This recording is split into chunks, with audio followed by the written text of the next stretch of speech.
Nous sommes encore très heureux de vous rencontrer encore ce soir et merci de l'importance que vous accordez à écouter la parole de Dieu. Que Dieu vous bénisse parce qu'il a cette parole, elle est une sémence et elle nous édifie, elle nous éclaire. Gloire soit rendue à notre Seigneur Jésus et que Dieu vous bénisse de cette importance que vous accordez à écouter la parole de Dieu. Nous lisons la parole de Dieu dans le livre de Matthieu. Matthieu chapitre 11, le verset 28, un verset que vous connaissez.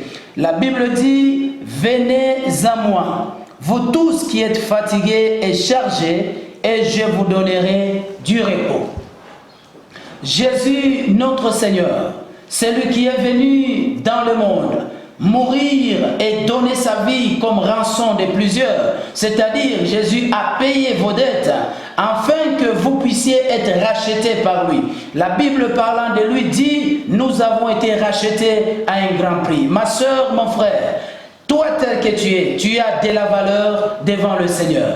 Je vais t'exhorter au travers de ces messages afin que tu saches qu'il y a un Dieu qui a donné sa vie, qui a payé le prix pour ta vie. Ainsi, ici dans cette parole, il le déclare de façon publique.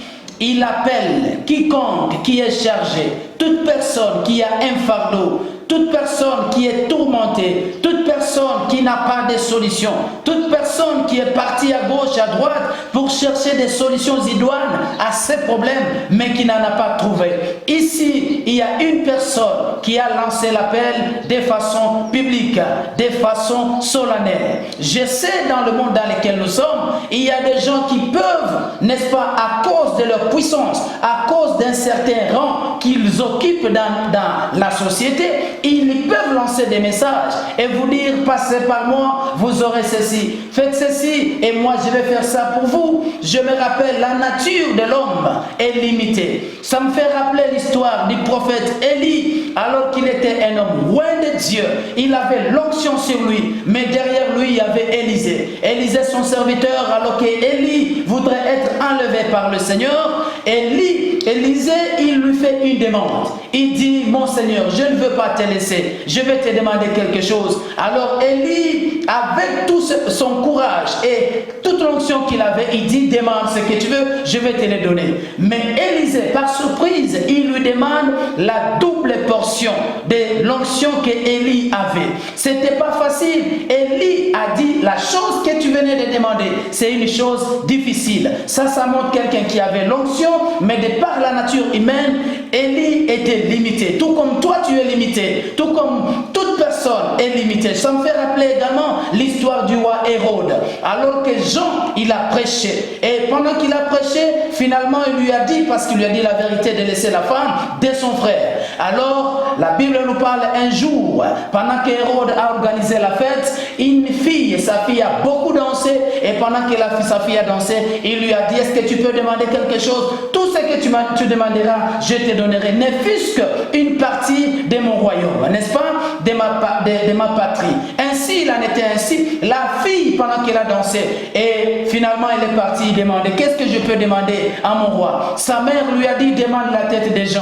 Pendant que la réponse était venue dire au roi, n'est-ce pas, la fille qui revient au roi, il lui dit, je veux la tête des gens. La Bible nous dit que les rois étaient consternés, ils n'avaient plus de joie. Tout ceci, je vous le fais voir pourquoi. Parce que l'homme, de par sa nature, est limité. Je ne vais pas vous citer beaucoup de serviteurs de Dieu dans la parole de Dieu, mais je vais me limiter à vous dire, la Bible nous dit, Jésus, il fait l'appel, lui ne va pas échouer. Il dit, toute personne qui est fatiguée, qui a le fardeau et qui se sent fatigué de ces fardeaux-là, qu'il apporte au pied de Jésus, qu'il apporte au pied du Maître. Ma soeur, ce n'est plus tard. Le fardeau que tu as, le fardeau de l'amertume, le fardeau que tu as, le fardeau du péché, qui n'est-ce pas, qui est en train de prendre place, autorité sur toi, ce fardeau-là que tu as, si tu le déposes au pied de Jésus, Jésus, il peut te donner du repos. Il est vrai que tu ne veux pas cette situation dans laquelle tu te retrouves.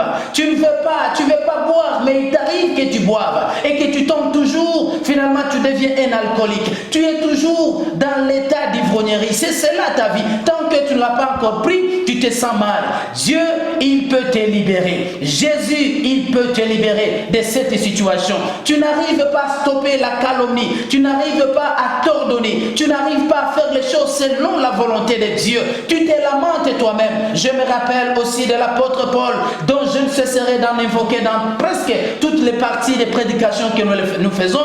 Nous parlons de lui. Il a dit, malheureux que je suis, qui peut me délivrer de ce corps de péché? Bien-aimé, à la fin, il a terminé, il a dit, gloire soit rendue à Jésus. C'est lui qui est la solution à ton problème.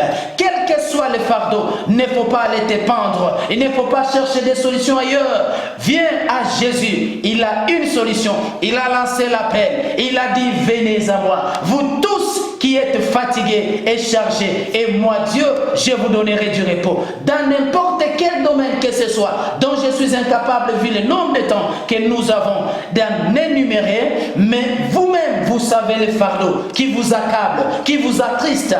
Non, il ne faut pas abandonner. Il ne faut pas se décourager. Allez vers Jésus. Il a une solution pour toi. Que Dieu te bénisse et qui te donne l'occasion, n'est-ce pas, qui te donne l'opportunité de le suivre et de lui faire confiance. Il peut tout et rien ne peut résister à sa puissance. Que Dieu te bénisse au nom de Jésus. Amen.